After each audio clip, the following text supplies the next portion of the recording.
heartily welcome on your YouTube Hardik English hub. आइए training का एक जो अब क्लास है वो आपके सामने आ चुकी थी और जो हेल्पिंग वर्ब के साथ में थी। अभी हम इसी का आगे जो WH वर्ड है इसके साथ देखेंगे और हेल्पिंग वर्ब का एक छोटा सा सेंटेंस जो उसका रूप है।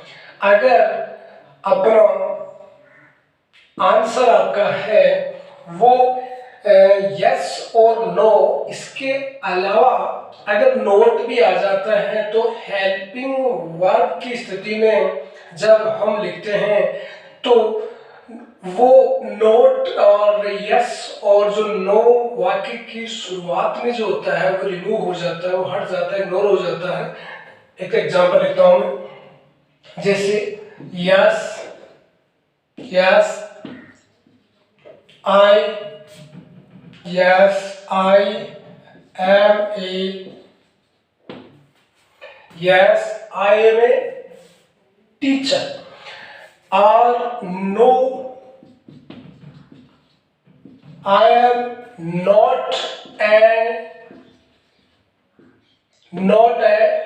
teacher। तो यस की स्थिति है और यहाँ नो की स्थिति है और यहाँ नोट आ रहा है।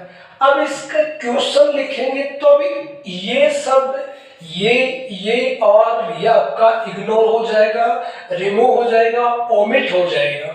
तो इसका अगर मैं क्वेश्चन में लिखूं तब हो जाएगा are you a teacher. Are you a teacher, इसका हो जाएगा आर यू ए टीचर। तो ये आप समझ रहे होंगे कि यू यहां पर आई प्रोनाउन का है जो मैंने ट्रेनिंग की पहली क्लास जब शुरू किया था तब मैंने आपके सामने ये लिखा था और समझाया भी था कि कुछ प्रोनाउंस जो होते हैं जो है आई और वी और यू, ये आपस में रिप्लेस होते हैं अगर ये आंसर में मौजूद होते हैं तो। ठीक है, अगर अब इसी से सिमिलर है कि अगर यही स्थिति WH वर्ड में लिखें, इसको अगर हम किस में लिखें, इसको अगर हम किस में लिखें, WH वर्ड में लिखें तो उस स्थिति में आपका जो नोट है वो यहां क्वेश्चन में लिखा जाएगा, यहां क्वेश्चन में लिखा जाएगा। जैसे हुआ, हूं, इसको मैं लिखूं, इसका अगर मैं क्वेश्चन लिखूं तब हूं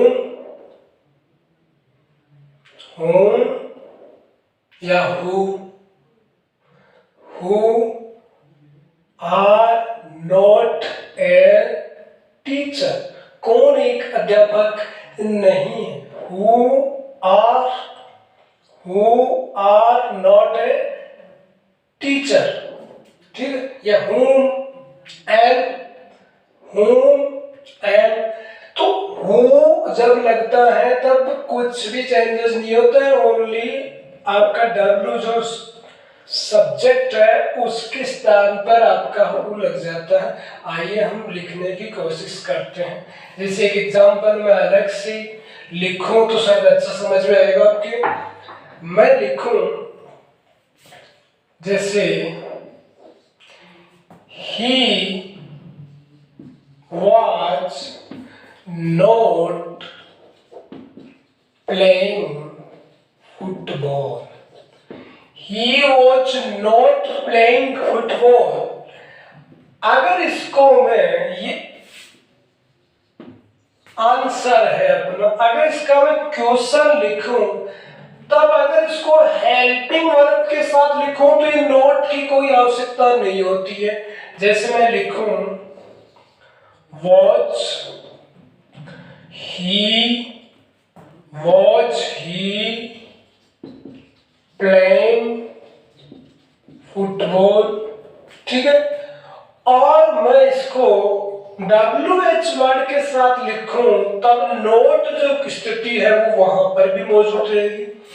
तो मैं लिखूं what was he not playing, what was he not playing, what was he not playing, because यहाँ इसका भी हम 1 by 1 देखने वाले। मैंने फिलहाल नोट वाला जो फंडा है, जो रूल है, वो आपको समझाया है कि अगर आंसर आपका नोट के साथ हो तो अगर उसका क्वेश्चन हमें हेल्पिंग वर्ब के साथ लिखना हो तो वहां नोट की आवश्यकता नहीं होती है। अगर वही क्वेश्चन हमें WH वर्ड के साथ लिखना हो तो आपका जो नोट है वो बिल्कुल यहां पर भी मौजूद रहेगा। अब मैं जो अपने WH वर्ड वाले जो फ्रेमिंग है उनको मैं कुछ 1 by 1 समझाने की कोशिश करता हूं। जिससे अपना फर्स्ट वाला है हु, ये अगर हमें लिखना होता है तो एक श्योर है, एक श्योरिटी है कि ये जो आपका आंसर होता है उसमें सब्जेक्ट जो होता है ना, उस सब्जेक्ट का स्थान हमेशा हु लेता है। जैसे I was playing football, I was playing football, तो ये आपका आंसर है। और इसका अगर क्वेश्चन लिखें तब क्या होगा, ओनली इस सब्जेक्ट के स्थान पर हम ओनली हु का प्रयोग कर देते हैं। Who was playing football, who was playing football। कहने का तात्पर्य ये है कि वो जो आपका WH वर्ड है वो क्वेश्चन में, फ्रेमिंग की क्वेश्चन में हमेशा, यही बात नहीं है। अगर इसका हमें क्वेश्चन लिखना होगा तो ओनली आपका सब्जेक्ट जो है उसके स्थान पर ही लिखना होगा। नेक्स्ट मैं इसका, और ये हमेशा सब्जेक्ट के लिए, मैं वाक्य में आंसर अगर सब्जेक्ट है और हमें हु लिखना है तो सब्जेक्ट के स्थान पर हु लिखना है और फुल स्टॉप जो है उसकी जगह आपको क्वेश्चन मार्क का प्रयोग कर देना है। अब ये जो है नेक्स्ट जो हम होम वाला देखें, होम क्या है, वो जो है वो सब्जेक्ट के लिए होता है, जबकि होम जो क्या है ये ऑब्जेक्ट के रूप में होता है। इसका प्रयोग ऑब्जेक्ट के रूप में होता है, अर्थात अगर आंसर में मेन वर्ब के आगे अगर या तो कोई नाउन हो या कोई प्रोनाउन हो, या तो कोई नाउन हो या कोई प्रोनाउन हो, उसके स्थान पर वहां वो इनको उठा देना है और इसको लुप्त रखते हुए हमें क्वेश्चन में हु लगा देना है, हु लगा देना है। देखते हैं इसका मैं एग्जाम्पल लिखूं तो I saw him yesterday, I saw him yesterday, मैंने उसे कल देखा। अब यहाँ ये मेन वर्ब है और ये आपका ऑब्जेक्ट है कि नहीं, तो ये प्रोनाउन है। अगर यहाँ किसी व्यक्ति वस्तु स्थान का नाम हो तो कोई भी व्यक्ति हो, कोई वस्तु हो, तो स्पेशली होम का प्रयोग ऐसी वस्तु वगैरह के लिए नहीं होता है। जो मैंने समझाने के भाव से बताया, ये हमेशा व्यक्ति के लिए ही प्रयोग होता है। किसके लिए? व्यक्ति के लिए। हु और होम हमेशा व्यक्ति को ही इंगित करते हैं। तो यहाँ अगर किसी का नाम हो या फिर प्रोनाउन हो तो उस स्थिति में ये रिमूव होगा और इसके रिप्लेस में हम लिखेंगे होम और होम। ये क्या है? सा। सेकंड फॉर्म लेगा तो इसके अकॉर्डिंग आएगा डिड। होम डिड, यू का हो जाएगा यू। आई प्रोनाउन यू में हो जाएगा। होम डिड यू और फर्स्ट फॉर्म आएगी सी यस्टरडे। हुआ कि नहीं हुआ? हुआ कि नहीं हुआ? Whom did you see yesterday, him के लिए यहां होम का, क्योंकि मेन वर्ब के ठीक बाद में आपका ऑब्जेक्ट है और प्रोनाउन के रूप में है, नाउन के रूप में भी हो सकता है। इसमें यहां लिखूं आई सा राम यस्टरडे। आई सा राम यस्टरडे, तो राम रिमूव हो जाएगा और राम का स्थान लेगा होम। और मेन वर्ब की सेकंड फॉर्म है, पास्ट सिंपल है, तो इसका एंटेरो होने के लिए किसमें होगा? डिड में आएगा और आई का यू होगा और मेन वर्ब की फर्स्ट फॉर्म यहां होगी और ये आपका एडवर्बियल है जो यहां जहां था वहीं आपका राइट डाउन किया गया है। नेक्स्ट देखने की कोशिश करते हैं। दो आपको प्रॉब्लम सॉल्व हुई होगी। आगे चलते हैं। आगे अगर मैं लिखूं व्हाट, वैसे इसका मूल अर्थ होता है क्या, कौन सा, कौन सी। ये कोई भी वस्तु के लिए, विचार के लिए है और इसका स्थान भी मेन वर्ब के ठीक आगे होता है। मेन वर्ब के ठीक आगे जो भी वस्तु या विचार हो उस स्थिति में वो रिमूव हो जाएगा और उसके स्थान पर व्हाट का प्रयोग हो जाएगा। एग्जाम्पल लिखता हूं। Answer, he wrote a letter. He wrote a letter yesterday. He wrote a letter yesterday. He wrote a letter yesterday. ये यहां आपका हो गया क्या? A letter। तो क्या लिखा उसने, कल क्या लिखा, और ये मेन वर्ब है, इसके ठीक बाद में प्रयोग हो रहा है। ठीक बात, वहां देखो वर्ब के आफ्टर उसका यूज हो रहा है, लेकिन वहां केवल व्यक्ति का नाम हो। वहां केवल व्यक्ति का नाम होगा जो नाउन के रूप में भी हो सकता है और प्रोनाउन के रूप में भी हो सकता है। लेकिन यहाँ ऐसा नहीं है, यहाँ कोई वस्तु या कोई विचार मिलेगा, यहाँ कोई व्यक्ति नहीं मिलेगा। व्यक्ति होगा तो whom का प्रयोग होगा।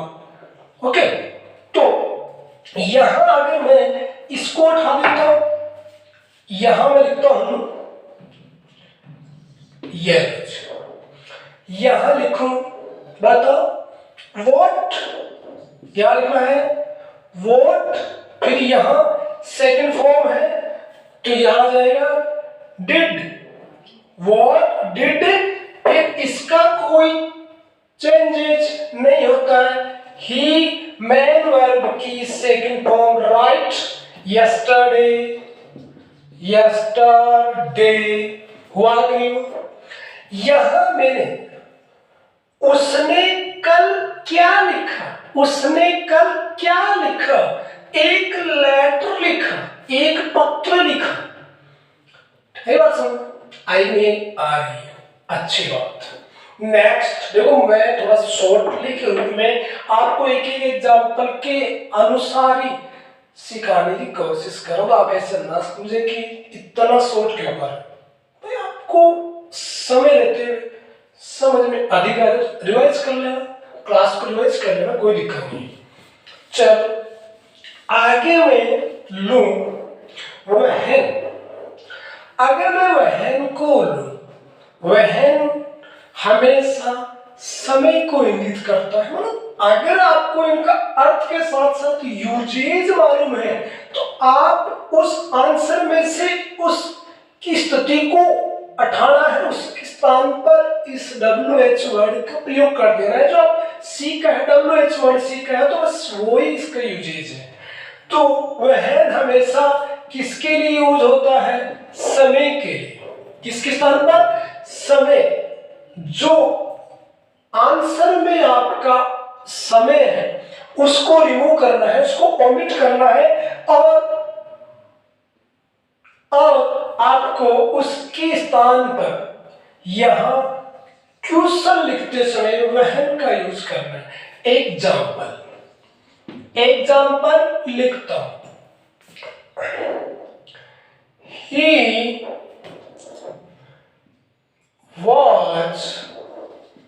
He was going to school. He was to school yesterday. वह कल स्कूल जा रहा था। तो वह कब स्कूल जा रहा था इसकी जगह लिखना है। तो क्या लिखेंगे? was he going to school? When was he going to school? तो yesterday रिमूव हुआ कि नहीं हुआ। एक वाक्य वो लिखता हूं, एक वाक्य वो लिख देता हूं। आंसर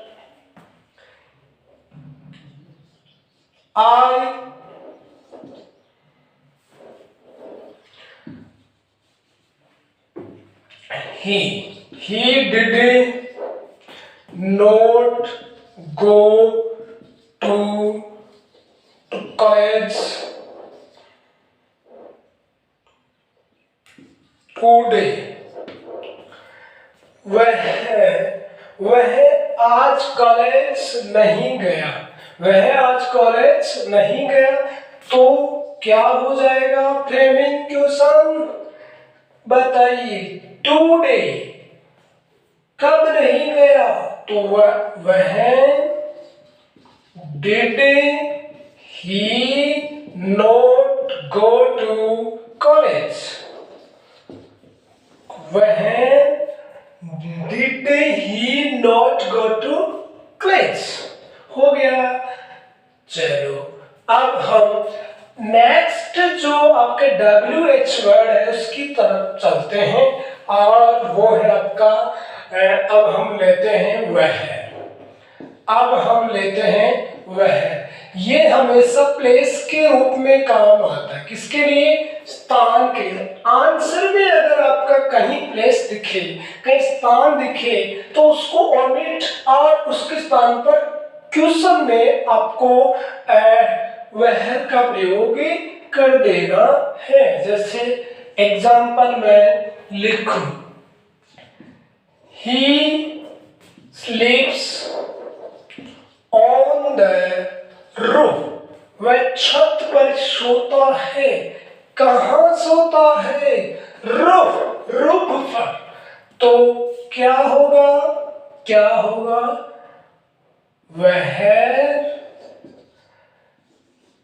एस और ईएस आ जाता है तभी हेल्पिंग वर्ब डच आ जाती है। वह ही स्लीप। वह कहां सोता है? एक और आंसर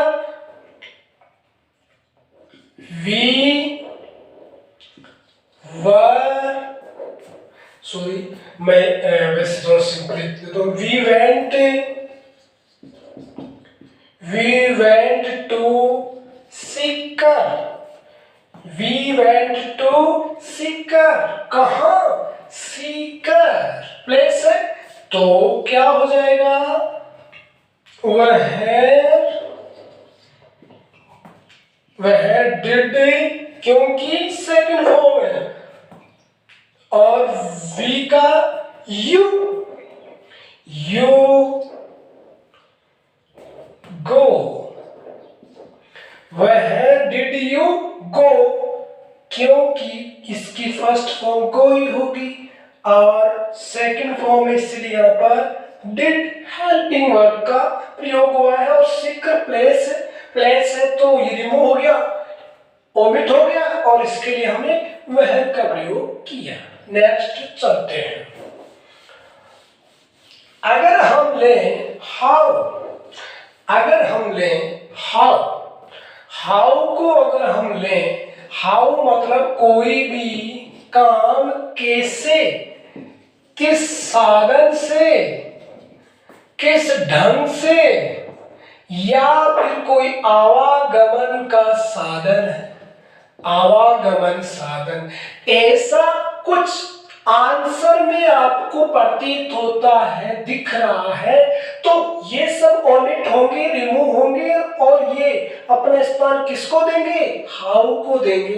फॉर एग्जाम्पल मैं लिखता हूं, मैं लिखूं he goes to school, he goes to school on foot, वह स्कूल पैदल जाता है। कैसे जाता है? पैदल जाता है। तो क्वेश्चन क्या बना? हाउ, यहां एस और एस है तो does he go to school? How does he go to school? आपने ये काम कैसे किया? कैसे करते हो? है ना? उस सभी स्थितियों में, जैसे एक और लिख दो शायद ठीक रहेगा। एस मैं लिखता हूं Ram killed Ravan, Ram killed Ram with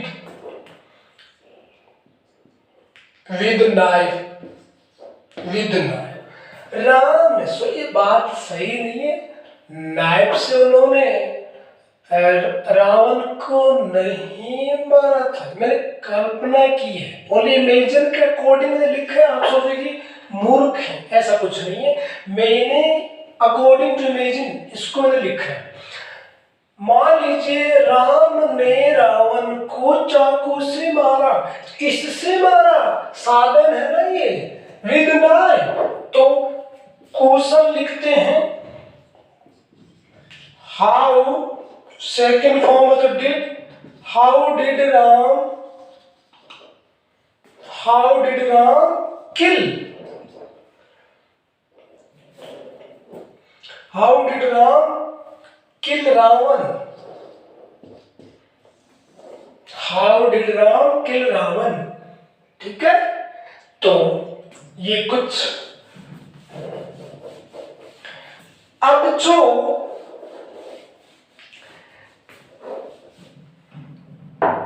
next में देखूं विच किसके लिए आता है? विच सब्जेक्ट और ऑब्जेक्ट, कौन सा कौन सी, सब्जेक्ट और ऑब्जेक्ट दोनों रूपों में प्रयोग हो सकता है। कौन सा कौन सी, सब्जेक्ट और ऑब्जेक्ट, और इसके ठीक बाद नाउन होता है, इसके भी ठीक बाद नाउन होता है। जैसे answer, Monika is more intelligent girl, more intelligent two of the girl, more intelligent two of the girl, sorry इसको लिख देता हूं, two of the girl, तो इसका क्वेश्चन लिखो, ये यहां ठीक सब्जेक्ट के रूप में, which of the two girl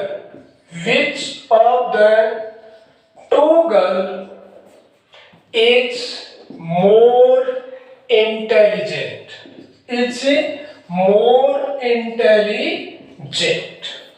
ठीक है। अब इसको ऑब्जेक्ट के रूप में अगर मैं लूं तो क्या हो जाएगा, नेक्स्ट इसको मैं ऑब्जेक्ट के रूप में लूं, I like mango most,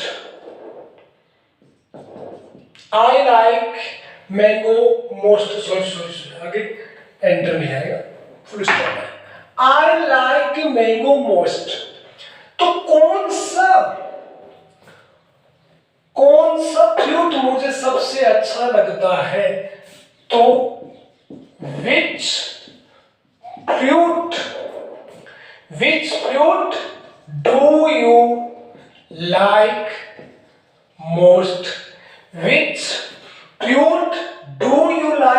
most, कौन सा फल आपको सबसे अच्छा लगता है, तो यहां इसके स्थान पर ये मेन वर्ब के आगे है, तो ऑब्जेक्ट के रूप में ये यहां सब्जेक्ट के रूप में था और ये यहां ऑब्जेक्ट के रूप में है कि कौन सा फ्रूट फल आपको सबसे अच्छा लगता है। अरे बात समझ में आ रही है, बिल्कुल करेक्ट। आगे देखने की कोशिश कीजिए, जैसे हुज, मैं लिखा हूं हुज होता है अगर मैं जो आपका आंसर होता है उसमें जो मेन वर्ब है उसके ऑब्जेक्ट में अगर आपका पजेसिव प्रोनाउन हो, पजेसिव और उसके साथ कोई भी नाउन हो तो उस स्थिति में ये आपका हट जाता है, ये आपका हटेगा और इसके स्थान पर हुज का प्रयोग किया जाएगा, उसके साथ जो नाउन है ये भी लिया जाएगा, ये भी लिखा जाएगा। तो एग्जाम्पल में लिख देता हूं, IRS लिखता हूं, he likes my car, वह मेरी कार को पसंद करता है। तो my ये क्या है, पजेसिव प्रोनाउन और इसके जस्ट आगे क्या है, नाउन। तो ये नाउन तो रहेगा लेकिन यहां ये रिमूव होगा और इसके स्थान पर हुज का प्रयोग होगा। मैं लिखता हूं क्वेश्चन, तो हुज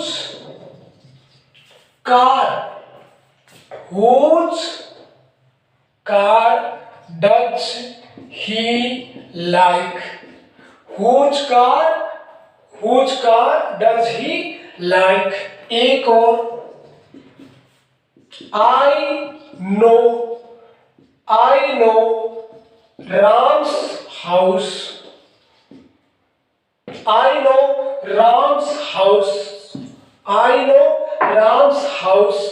तो इसका हो जाएगा which house, विच हाउस, अगर एब्स्ट्रॉ के साथ भी संबंध प्रकट हो रहा है तो वो भी रिमूव होगा। तो which house, sorry whose house, whose house, whose house do know, first form है डू और आई का हो जाएगा you, you know. Which house do you know, which house do you know. अब हम अगला देखिए वाई, आगे देखें हम वाई। वाई हमेशा वाई की स्थिति होती है, वाई आपका वाई जो होता है वो या आंसर में या तो इफ, या हो बिकॉज, या फिर टू प्लस वर्ब की फर्स्ट वर्ब इनफिनिटिव वर्ब हो, तब उस स्थिति में इसके साथ जो आगे ये तो हटेगा, इसके साथ जो भी आगे वर्ड्स है वो भी रिमूव हो जाएंगे, वो भी ओमिट हो जाएंगे। जैसे मैं लिखूं answer, we work hard to, we work hard to pass. हम कठिन मेहनत पास होने के लिए करते हैं, हम कठिन मेहनत पास होने के लिए करते हैं। तो टू पास उद्देश्य क्या है, क्या रीजन है, कठिन मेहनत का रीजन क्या है? तो इसका मैं क्वेश्चन लिखूं कि why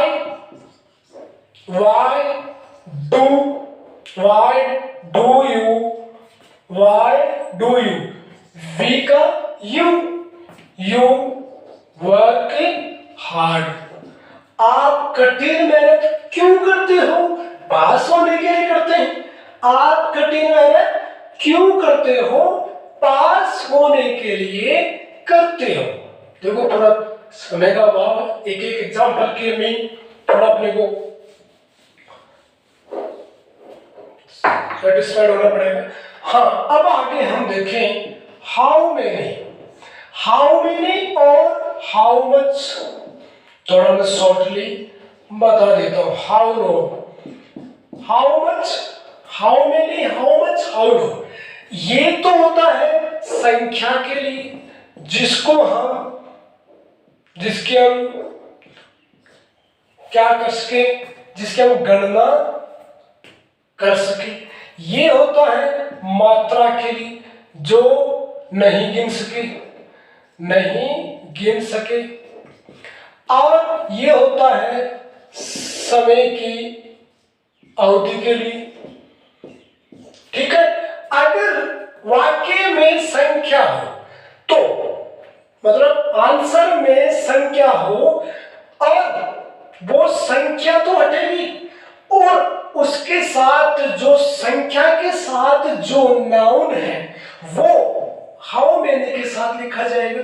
और इसमें भी ऐसा ही है, मात्रा जो है मात्रा हटेगी और हाउ मेनी मतलब मात्रा के आगे, संख्या के आगे, समय के आगे जो भी है ना वो हट जाता है, और वो how many, how much, how long के साथ इंक्लूड हो जाता है, ऐड हो जाता है।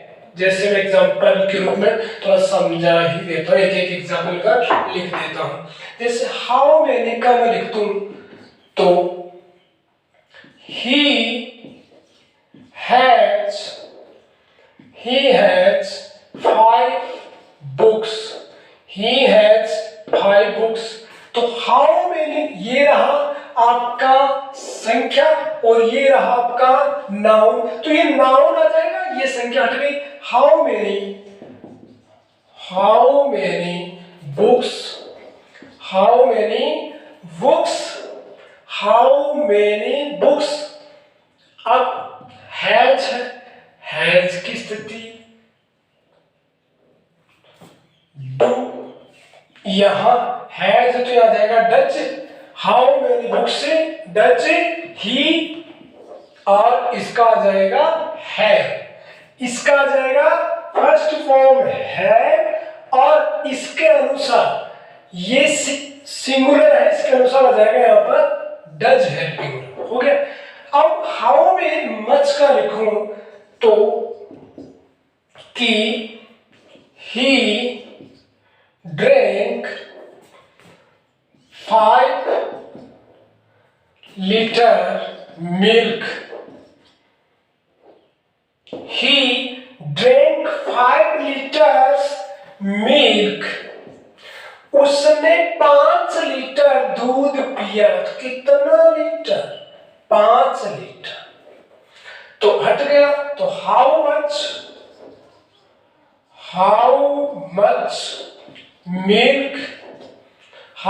Milk did he drink. हो गया। हुआ नहीं हुआ? अब एक और रह गया हाउ लॉन्ग, तो इसका भी मैं लिख देता हूं। He has been reading a book for 5 days। 5 दिन से वह किताब रीड कर रहा है, पढ़ रहा है। तो कितने दिन से? ये हट गया। हाउ लॉन्ग, इसका हो जाएगा हाउ लॉन्ग और has he been reading a book. ये हो गया एंटेरोसाइन। How long has he been reading a book? 5 days। अब एक में जैसे किसी हैज अगर हो तो हेल्पिंग वर्ब हम डज लिखते हैं। हैज और है हो तो हेल्पिंग वर्ब डू लिखेंगे, और हैड हो तो हेल्पिंग वर्ब डिड लिखेंगे। जैसे he has 2 sons। तो इसका ट्यूशन लिखेंगे तो हमें क्या लिखेंगे? डज लिखेंगे हेल्पिंग वर्ब के रूप में। इसका जैसे we have 2 books, मतलब कुछ भी।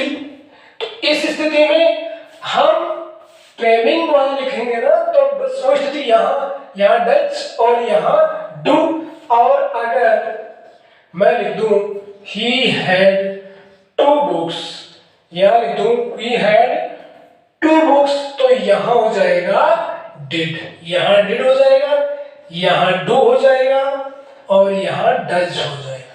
तो ये हुआ आपका framing with WH word complete. मुझे उम्मीद है एक बार समझ में ना आए तो प्लीज क्लास को रिपीट करें, अनेक बार रिपीट करें, श्योर समझ में आएगा। इससे शॉर्ट रूल और कहीं नहीं मिलने वाले। आज के इतना, मिलते हैं नेक्स्ट क्लास में।